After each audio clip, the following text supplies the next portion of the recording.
Hello दोस्तों, कैसे हैं आप सभी। उम्मीद करता हूं आप सभी बहुत ही अच्छे होंगे। तो आज के इस वीडियो में हम पढ़ने वाले हैं क्लास 12 का भौतिक विज्ञान। तो इस वीडियो में हम देखेंगे कि घनकोण क्या होता है। सबसे पहले हम घनकोण का डेफिनेशन देखेंगे, इसका परिभाषा देखेंगे, उसके बाद इसकी फॉर्मूले पर चर्चा करेंगे और बहुत ही आसानी से आपको समझ में आएगा। तो चलिए दोस्तों देख लेते हैं। तो सबसे पहले हम देखेंगे घनकोण के बारे में। घनकोण, तो घनकोण क्या होता है इसके बारे में हम सबसे पहले जान लेते हैं, जिसे हम स्टेरेडियन के नाम से भी जानते हैं। तो घनकोण कहते किसे हैं। सबसे पहले अगर हम इसका डेफिनेशन पे बात करें तो याद रखेंगे दोस्तों, इसका डेफिनेशन यही होता है कि कोई भी पृष्ठ है, ठीक है, वो कैसा भी हो सकता है। तो कोई भी पृष्ठ है, उस पृष्ठ पर जो मतलब कोई भी कैसा भी पृष्ठ है, मतलब ऐसा कोई काल्पनिक पृष्ठ है, ठीक है, और वो आवेशित होना चाहिए। और उस आवेशित पृष्ठ पे किसी बिंदु पर जो कोण बनता है, उस कोण को ही हम क्या कहते हैं, घनकोण कहते हैं। नहीं समझ में आया। देखिए, कहने का मतलब है वो कैसा भी पृष्ठ हो सकता है। ये आप कह सकते हैं तो एक गोलाकार भी क्या होता है, आयताकार भी पृष्ठ हो सकता है या गोलाकार भी पृष्ठ हो सकता है। और वो आवेशित होना चाहिए। वो कैसा होना चाहिए, आवेशित होना चाहिए। तो उस गोलाकार या कैसा भी पृष्ठ हो, तो उस पृष्ठ मतलब आवेशित पृष्ठ होना चाहिए। क्या होना चाहिए, आवेशित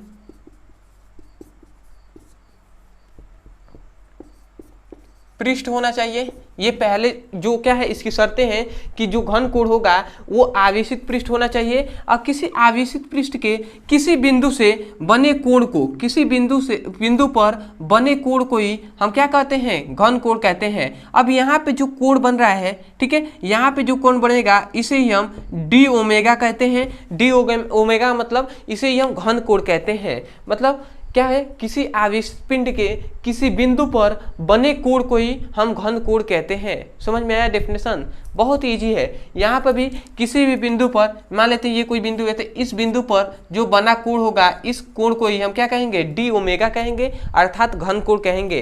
तो ये याद रखेंगे, मतलब किसी आवेशित पिंडों के किसी बिंदु पर बने कोण को घनकोण कहते हैं। समझ में आया।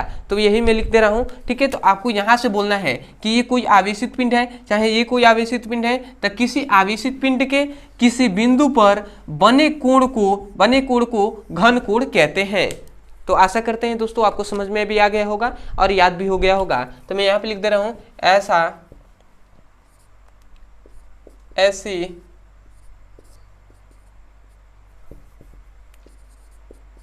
आवेशित पृष्ठ जिसके किसी बिंदु पर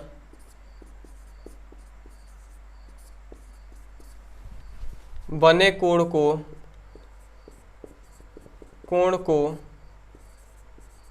घनकोण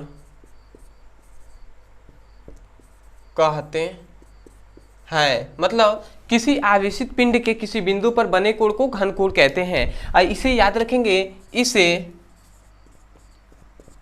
डी ओमेगा से प्रदर्शित करते हैं, ठीक है। इसे किसे, डी ओमेगा से प्रदर्शित करते हैं, ठीक है। याद रखेंगे डी ओमेगा का मतलब घनकोण का फॉर्मूला क्या होता है।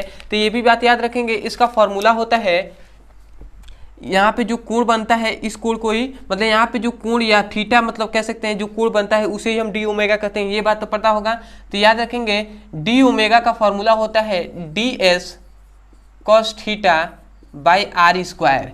ये इसका फॉर्मूला होता है, d s cos theta by are square. अब भैया आप सोच रहे होंगे कि डी एस क्या है। समझिएगा, ये कोई जो पृष्ठ है, बड़ा सा पृष्ठ है जिसे हम एस पृष्ठ कह रहे हैं। मतलब ये कोई सरफेस है, ठीक है, ये बड़ा सा सरफेस। तो इस बड़े से सरफेस के एक छोटा सा ये पार्ट है, ये एक छोटा सा पार्ट है जिसे हम डी एस से दर्शाते हैं। समझ में आया। डी का एस तो है, ये है, एस एक सरफेस है और डी हमने आगे लगा दिया। क्यों, क्योंकि ये स्मॉल मतलब ये छोटा सा, इसका पास से बड़े से क्या है, पृष्ठ का एक छोटा सा भाग है, तो उसे हम डी एस कहते हैं। तो यही डी एस है, ठीक है। और कॉस थीटा, यहाँ पे थीटा क्या है, इस पृष्ठ के मतलब डी एस पृष्ठ के बीच में जो कोण बन रहा है वो है। और ये याद रखेंगे आर स्क्वायर, मतलब आर यहाँ पे क्या है, तो इस पृष्ठ की त्रिज्या है, इस पृष्ठ की त्रिज्या है आर।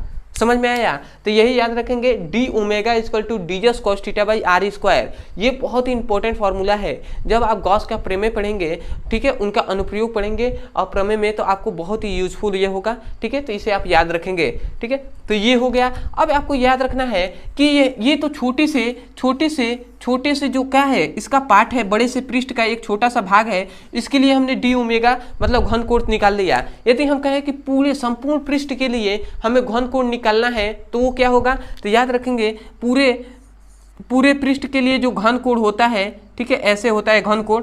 ठीक है, तो ओमेगा हम लिखेंगे, ओमेगा से प्रदर्शित करते हैं घन कोण को, और इसी मतलब पूरे पृष्ठ के लिए निकालेंगे तो ओमेगा। ठीक है, और छोटे से पृष्ठ के लिए तो डी ओमेगा लिखेंगे।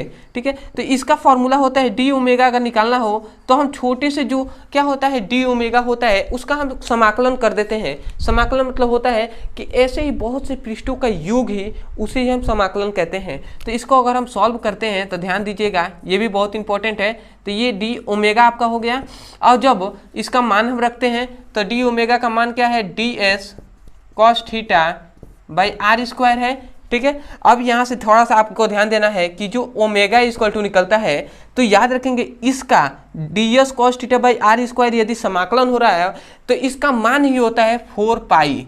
ठीक है, अब ये कैसे आया ये जरूरी नहीं है, आपको ये पता होना चाहिए कि इसका मान दिया गया है, वैज्ञानिकों ने दिया है कि d s cos theta by are square का यदि समाकलन होता है तो उसका मान होता है 4 पाई। ठीक है, तो ये आपको पता होना चाहिए। सबसे पहली बात ये आपको पता होना चाहिए। और ये दो फॉर्मूला आपको पता हो तो आपको जो गॉस का प्रमेय पढ़ाया जाएगा तो उसमें बहुत ही अच्छे से ये दोनों आपके लिए यूजफुल होगा। ठीक है, तो आशा करते हैं दोस्तों आपको गॉस का जो क्या है घन कोण है ये आपको अच्छे से समझ में आ गया होगा। तो मैं यही कहूँगा दोस्तों, यदि कोई भी डेफिनेशन आपको समझ में नहीं आता है तो उस डेफिनेशन का नाम लिखना है यूट्यूब पर, और अंत में हमारे चैनल का नाम लिख देना है, आपको वीडियो मिल जाएगा, आप वहाँ से भी जाकर अच्छे से पढ़ाई कर सकते हैं। अदरवाइज यदि आप क्लास 12th का फिजिक्स का सीरियसली पढ़ाई करना चाहते हैं या केमिस्ट्री का भी, तो इस वीडियो के डिस्क्रिप्शन में लिंक दिया जाएगा फिजिक्स का और केमिस्ट्री का। उस लिंक पर क्लिक करके आप चैप्टर वाइज सीक्वेंस में एक एक करके वीडियो को पढ़ सकते हैं और अपने सुंदर से नोट्स बना सकते हैं। अदरवाइज यदि आपको वीडियो अच्छा लगा हो तो चैनल को सब्सक्राइब कर लीजिएगा, वीडियो को लाइक कर दीजिएगा, और हो सके तो कमेंट सेक्शन में हमें जरूर बताइएगा कि आपको वीडियो कैसा लगा। तो चलिए दोस्तों, आज के लिए इतना ही, मिलते हैं अगली वीडियो में, तब तक के लिए धन्यवाद। जय हिंद, जय भारत।